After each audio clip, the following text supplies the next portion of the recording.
আসসালামু আলাইকুম। সবাই কেমন আছেন? আল্লাহর রহমতে অনেক ভালো আছেন। আমরাও সবাই আলহামদুলিল্লাহ মোটামুটি ভালো আছি, বেশি ভালো নাই। গরমে অবস্থা খুব খারাপ। গরমের জন্য রাত্রেও ঘুমাইতে পারি না, দিনও কোনো কাজকর্ম করতে পারি না, এত গরম। তার মধ্যে গরমের মধ্যে মাথা ব্যথা, প্রত্যেক দিন মাথা ব্যথা উঠে, এত গরম বাসার মধ্যে বলার মতন না। কার কীভাবে দিন যায় গরমের মধ্যে কমেন্ট করে বলবেন। সকালবেলা নাস্তা রেডি করে আমার শাশুড়িকে সবার আগে খাবারটা দিয়ে দিই আমরা, তারপরে আমরা একটু দেরি করে আস্তে ধীরে খাই। শাশুড়ি খাবার খেয়ে নিচ্ছে, আমি এখন খাই, তারপরে রান্নাঘরে যাই। আজকে বেশি কিছু রান্না করব না, একটু খিচুড়ি রান্না করে দিব দুপুরে। রাতে যা রান্না করার করব, আজকে বাসাটা একটু পরিষ্কার করব। কালকে বাসাটা একটু পরিষ্কার করতে পারি নাই ভালো করে, আর বাসা পরিষ্কার না করলে আমার থেকে কেমন কেমন লাগে। তাই আজকে বাসার মধ্যে কাজ আছে, কাজগুলো করব। রাত্রে ডাল ভাত, ডিম ভাজি যা পারি তাই করে নেব। এখানে আমার মেয়ে বলতেছে যে আম্মু আজকে একটু সবজি খিচুড়ি রান্না করি। খিচুড়ির মধ্যে মাংস দিবেন না, তাই আজকে সবজি খিচুড়ি রান্না করতেছি। এখানে আলু দিলাম, তারপরে ফুলকপি, বাঁশপতি চাল, তারপরে হলো চিনি গুঁড়া চাল আর মশারির ডাল, সবগুলো একসাথে মিক্স করে খিচুড়ি রান্না করব। আর সাথে ডিম ভাজি করে দিব আমার শাশুড়িকে। আর কেউ ডিম ভাজি খাবে না, শুধু আমার শাশুড়িকে ডিম ভাজি করে দিব, আর আমরা একটু আচার দিয়ে খাবো। গরমের জন্য কোনো কাজে করতে পারতেছি না, এত কষ্ট একমাত্র আল্লাহ জানে। আর মাথা ব্যথার জন্য রাত হইলে একটু ঘুম যেতে পারি না, এমন অবস্থা। রাতের বেলা আরও বেশি গরম। তার মধ্যে মেয়েরে যত বলি চল একটু ছাদে যাই বসি, একটু বাতাস আসছে কি না একটু দেখি, একটু বাতাসের মধ্যে একটু বসি। মেয়ে বলতেছে না আমার ভাল লাগে না, ছাদের মধ্যে আরও বেশি গরম, আমি যাব না। তাই বাসার মধ্যে আছি, অস্থির অস্থির লাগতেছে। যেদিকে তাকায় শুধু অস্থির লাগে, আরও বিরক্ত লাগে। এখন খিচুড়িটা রান্না করি, তারপরে বাসার কাজগুলা গোছগাছ করে নেব। খিচুড়িটা আমার রান্না করা হয়ে গেছে মোটামুটি। এখন আস্তে আস্তে ডিম আগুনে বসায় রাখবো।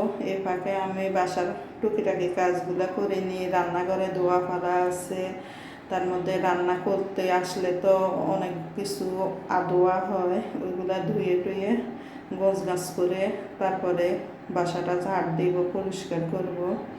আর বাসা ঝাড়ু দিতে গেলে আরও বেশি কষ্ট লাগে, মিন্নত লাগে। ফ্যান তখন বদ্ধ থাকে, তখন মনে হয় জীবনটা বাইর হয়ে যায়, এত গরম লাগতেছে। আর হাজব্যান্ডের সারাক্ষণ বলি একটা এসি কিনে দাও না, একটা এসি কিনে দাও না। পরে বলতেছে যে আচ্ছা ঠিক আছে, একটু ধৈর্য ধরা, দিব, কিনে দিব, সমস্যা নাই, কিনে দিব। এরকম হাই হুতাশ করা কেন? আমি বলি আমি তো আর থাকতে পারতেছি না, এত গরম। আমি এই বাসার মধ্যে, এই বাসা আসার সময় আমাদের এসিটা আমার ছেলে একজনকে দিয়ে দিচ্ছে, নতুন এসি কিনবে বলে। ওই এসিটা আর আমি আর এই বাসায় আনি নাই, সেজন্য সমস্যা হয়ে গেছে। না হলে এসি ছিল আমার আগের বাসার মধ্যে। আমার ছেলে অনেকজনরে অনেক কিছু দিয়ে দিছে। আমার হাজব্যান্ডও ফ্যান, পর্দা, তারপরে অ্যাকোরিয়াম, এসি, আরও টুকিটাকি অনেক, যেগুলা আনতে পারবো না ওইগুলা টুকিটাকি দিয়ে দিচ্ছে। তার মধ্যে অনেক কিছু আবার গ্রামের মধ্যেও পাঠাই দিচ্ছি।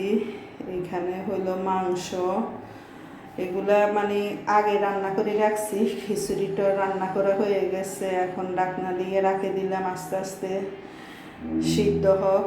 আর এখানে আমি যেদিকে যাই সেদিকে আমার হাতের মধ্যে মশার একটা ব্যাট থাকে, এত মশা বাসার মধ্যে। আটা, তারপর আতপ চাউলের গুঁড়া, এগুলো শেষ হয়ে গেছে, তাই আতপ চাউলের গুঁড়ি আর আটা কিনে আনলো, সাথে আনারসও কিনে আনলো। এখন তো যেদিকে যায় বাইরে শুধু রসালো জিনিস ছাড়া কিছু না। আম, কাঁঠাল, আনারস, জাম, ডেউয়া, কাউ, এগুলো তো মানে সবসময় মানে বাইরের মধ্যে এখন এগুলো বিক্রি হয়। আম আমটা কিন্তু এখন মানে একটু ভাল লাগে খাইতে, আগে কিন্তু এত বেশি ভাল লাগতো না, কেমন মানে গন্ধ গন্ধ লাগতো।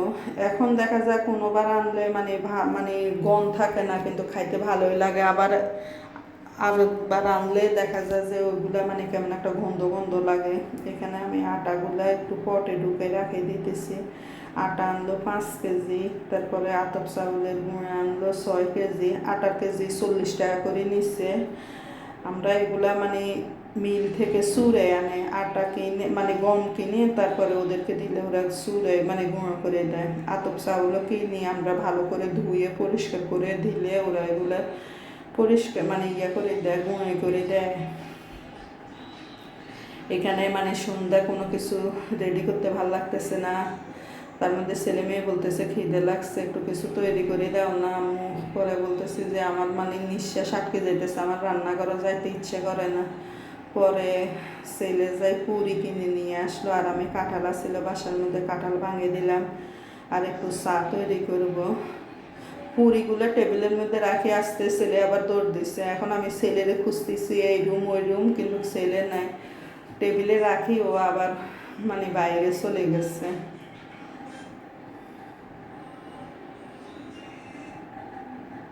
দিন মনে 10-12 বার আমার ছেলে বাইরে যা, কতক্ষণ আম কিনে আনে, কতক্ষণ জাম কিনে আনে, কতক্ষণ সিঙ্গারা আনবে, কতক্ষণ পুরি আনবে, কতক্ষণ যায় আচার কিনে নিয়ে আসবে।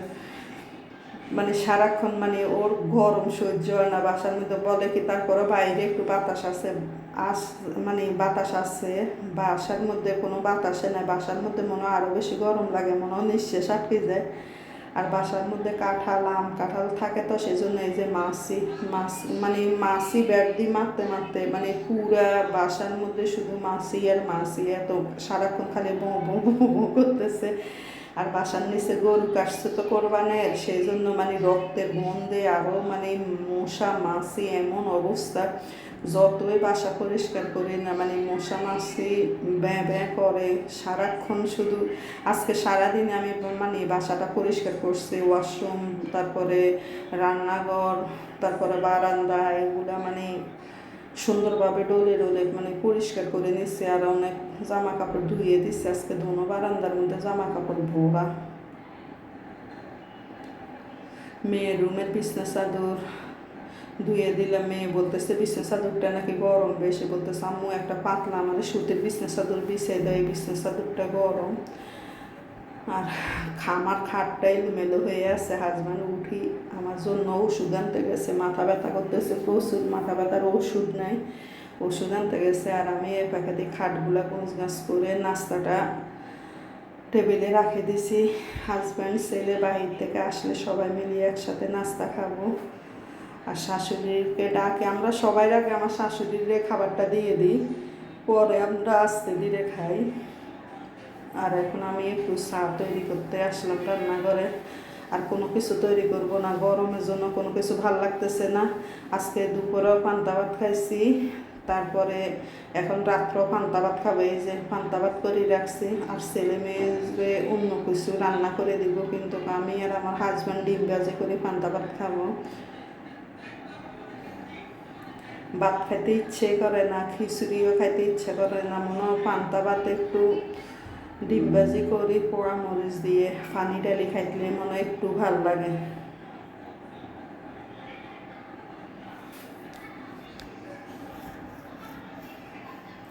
চা খাইতে মানে ভাল লাগে না, তারপরও একটু তৈরি করি তো হাজব্যান্ডের জন্য, সেজন্য আমি একটু খাই, কিন্তু খাইতে হবে এমন কোনো কথা নাই।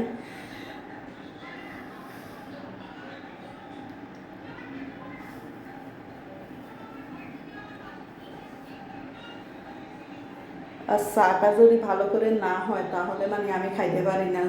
চা খাইলে আমার বমি আসে। চা নিম্ন স্তরে আধা ঘন্টার মতনে আমি মানে আস্তে আস্তে আগুনে বসায় রাখি, মানে আস্তে আস্তে আস্তে আস্তে যে পর্যন্ত মানে চাটা ঘন না হয় সে পর্যন্ত মানে চুলার মধ্যে হইতে থাকে। এবার আমাদের গ্যাসের বিল আসছে মানে 3200 টাকা আসছে। আমার হাজব্যান্ড বলে কি তুমি চা একটু আধা ঘন্টা 1 ঘন্টা পর্যন্ত বসায় রাখো, এত মানে গ্যাস বিল আসছে, একটু হিসাব করে চলো না, 3200 টাকা গ্যাস বিল। কি রান্না করছো তুমি, এত টাকা গ্যাস বিল আসছে?